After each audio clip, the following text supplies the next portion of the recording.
Pixel has always been a leader in smartphone innovation, and we take it as a compliment when others in the industry follow our lead, like the always-on display and at-a-glance introduced with Pixel 2. And there's Night Sight, which launched with Pixel 3, and astrophotography. And we introduced car crash detection 3 years ago.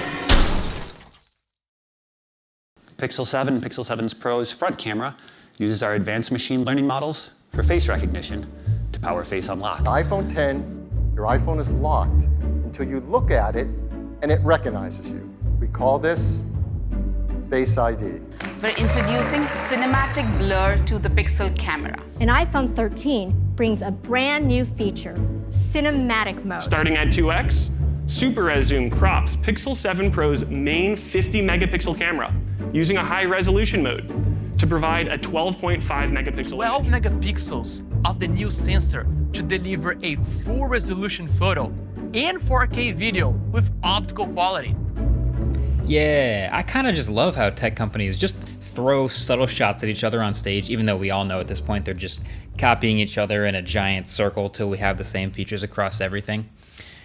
Anyway, today was Google's event, and we got our first look and impressions and our hands-on time with the Google Pixel 7 and Pixel 7 Pro and the Pixel Watch, which is really interesting. And we also got a preview of a really interesting look at the new Pixel tablet. So this video is everything you need to know about all that stuff. So the phones, there's a big phone and a small phone again, the Pixel 7 and the Pixel 7 Pro. They very much look like the Pixel 6 now that it's an established recognizable visor identity, but this time the visor is metal instead of glass. And I don't love it, but I also don't hate it. Like, I guess I was one of the few people that really got to liking the glass visor, but I will say this time it is one continuous piece of metal all the way around with no seam, and that is better than before. And it just feels really well built. But you can also see the Pixel 7 visor is matte, while the Pixel 7 Pro visor is glossy, which I can already tell I'm gonna get this 7 Pro covered in fingerprints. Also, I'm just gonna say I miss accented color power buttons. Just throwing that out there. Anyway, no other real design surprises here, but then on the inside, there is an updated set of specs. So there they are. You can pause this if you need to, but basically the bigger phone has a telephoto lens, more RAM, and a bigger battery and a bigger higher res LTPO display. That's the deal. But here's something I noticed that wasn't really mentioned even out loud during the keynote, which is the Pixel 7 display is flat again, and you can see the cutout at the top for the new ultra-wide 11 megapixel selfie camera that they both share. It's pretty sweet. But the Pixel 7 Pro display curves over the edges a bit less than before. It's just a subtle curve now. I'm really happy to see that. But then, as I mentioned in the last video, which was about the iPhone 14 Plus and benchmarks and how the big general benchmark improvements are probably going to be pretty slight, I was more interested just to see features, just new interesting features that they enable on these new phones, right? And we got some, and they range from kind of cool, seen that already, all the way to possibly incredible. So yeah, I'm gonna keep my eye out on the overall performance of this next generation Tensor G2 chip, efficiency, smoothness, all that. But it also enables a few things. A new cinematic video mode, which basically appears to be doing the same thing Apple's new cinematic mode does, which is track subjects and artificially blur backgrounds.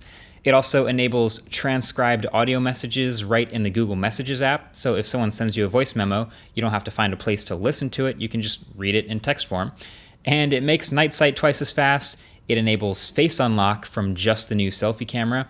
And it should be able to do all of this with 20% lower power consumption than the first Tensor chip. But the coolest feature to me, easily, is Unblur, is what it's called. So you have a picture that's slightly blurry.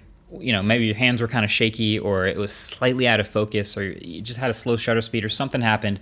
It's blurry, it's soft. Normally you throw the photo out, but you don't have any other pictures of that moment, and it was just too perfect, and you kind of just want to save it or fix it. So you can open that picture on the Pixel 7 or 7 Pro, and you hit that button, and the Tensor chip goes to work, and it basically fixes the picture. It uses AI, it recognizes subjects and sharpens things up, and it does a really good job. You can see a before and after here of some of the preloaded photos I was trying at the event, and they are genuinely impressive. And the cherry on top is, so you have to have a Pixel 7 or 7 Pro to do this for now, but you can do this with any picture in your entire Google Photos library. Any photo you've ever taken, or even any photo you just save or have on your phone, anything. I can see people like remastering old Polaroids or like 30-year-old yearbook photos, just whatever else is in your library that you want to save. Seems pretty cool. I'm going to be testing it for the full review to see how well it actually works with non-pre-supplied photos, but I was impressed. But then really most of the other changes that were interesting about these phones came in the camera department on the Pro phone. So there's a new ultra wide with autofocus just on the Pro phone that is 21% wider and should be able to take some pretty decent macro photos now with these focus pixels. And there's a new 5x telephoto camera that's also huge, 48 megapixels again. And then they've worked a lot of software magic with making the in-between marks much more usable. So for example, the 2x button here will crop into the middle 12 megapixels of the main camera for a nice clean zoom. Sound familiar?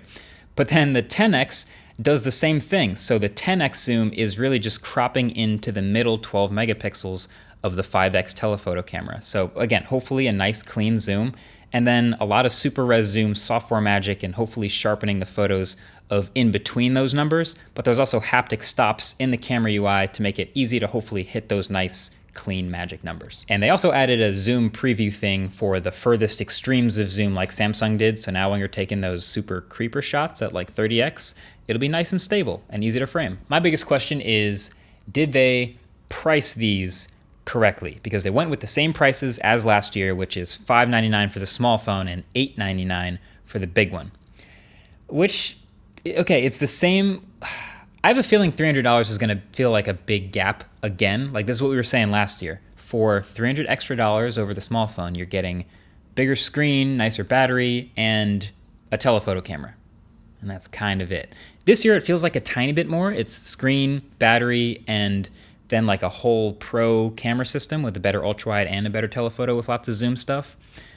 But is that enough? $300? I don't know. We'll see. I have a feeling that the 7 will feel like a good deal, and then the 7 Pro will feel like a tougher sell again. But then we also finally got to see the Google Pixel Watch. This is the thing that's been kind of hyped a lot. I got to spend a little less time with it, but I'm very interested in reviewing this particular watch. So this might be a hot take, but I think they did a B+ job on the design. I think it's really nice. The full circle is great. It's just one size, which is pretty small and very lightweight. There's 3 colors, black, silver, and gold, and definitely doesn't look like a computer on your wrist like some others can. It can be a super inconspicuous little puck of a smartwatch. There's just 2 buttons, the crown, which can also scroll, and then a button right above it. And the way the watch bands connect to the watch is pretty neat. It's a little bit finicky to me at first, but I suspect that just takes some getting used to. And the result is just this super seamless look with no lugs, where it looks like the band just kind of pops out the top and the bottom of the circle. Now, here's why I say B+ and not A+. Bezels and battery. So they curved the glass right over all the edges and kept the UI mostly black, which is really thoughtful because most of the time, especially in lower lighting, it looks like it's basically a seamless display on your wrist. Most of the backgrounds are black. Most of the UI elements look like they're designed around sort of fading in and not overlapping the edges too much. And even when they do overlap, they have this nice little gradient. Even the flashlight app has a fade all the way around, so you don't really think too hard about the bezel. It's smart. But if you catch the light just right, or maybe you're outside a lot, then yeah, you can see the bezel, which is clearly not the smallest thing in the world. Okay, fine. But I'm actually a little bit more worried about battery life. So they said on stage up to 24 hours of battery, which, you know, knowing these companies is probably generous. Like that's probably maybe best case scenario without the always on display, maybe one workout. And I mean, this watch is truly tiny. It's very compact and light. Like there's just no way it can have a huge battery in it. But I think it's a good idea to subscribe to be among the first to see the full review when it goes live and I get a chance to really test it. Functionality-wise though, it is very much a Fitbit smartwatch. Like I think it might be more of a Fitbit than a lot of people were expecting. But you know, smartwatch-wise, it does all the normal stuff. Notifications, custom watch faces, Google Pay with wallet, Google Maps directions, Google Assistant to set timers, play some music, etc. It's Wear OS. But then it's Fitbit for all the fitness stuff, which there's plenty of. So if you've used a Fitbit, you already know about the workouts and mindfulness content and health metrics and sleep tracking and a sleep score. And it has some really high frequency heart rate monitoring, one reading every single second. But other than specifically the heart rate monitoring stuff, it uses the Fitbit app for all of that stuff. So not Google Fit. What happens to Google Fit? Unclear, actually. But the watch comes with 6 months of Fitbit Premium for free, and that you just interact with all this data just like it's a Fitbit. So yeah, it's a Fitbit smartwatch, or it's a smartwatch with Fitbit on top for all the fitness stuff. So it's $349 for the Wi-Fi only and $400 for cellular. So that means it's more expensive than the Apple Watch SE. It's more expensive than the Samsung Galaxy Watch 5. It's interesting. Let me know which one of those smartwatches you would consider for that money. But lastly, we did get a preview of the tablet, another one. But this time, it was basically just one really cool feature, which is that it docks to a magnetic speaker dock and becomes basically a Nest Hub Max. And I think this is brilliant. Most tablets are just like around the house most of the time, and Google knows this, so they just built the ultimate house tablet, I guess. I do think, though, that this is a bit of a clue that this isn't going to be a super high-end, like iPad Pro, Galaxy Tab Pro, super crazy premium like tablet. This is definitely not competing with those. Like, this thing will have a 10-inch screen, single camera, white bezels. It's like, this thing is designed for the 80% of tablets that just sit around the house and don't do too much. Like, not the top few percent that are doing peak performance and productivity and media stuff. I'm guessing, and this is pure speculation, and you can quote this, I'm gonna guess that this will be a $499 tablet. Like, that's how I see this. And then you'll buy the dock extra, but we'll come back to this clip and see if I was right. But yeah, stay tuned for the reviews. Happy Techtober. Thanks for watching this one, and I'll catch you guys later. Peace.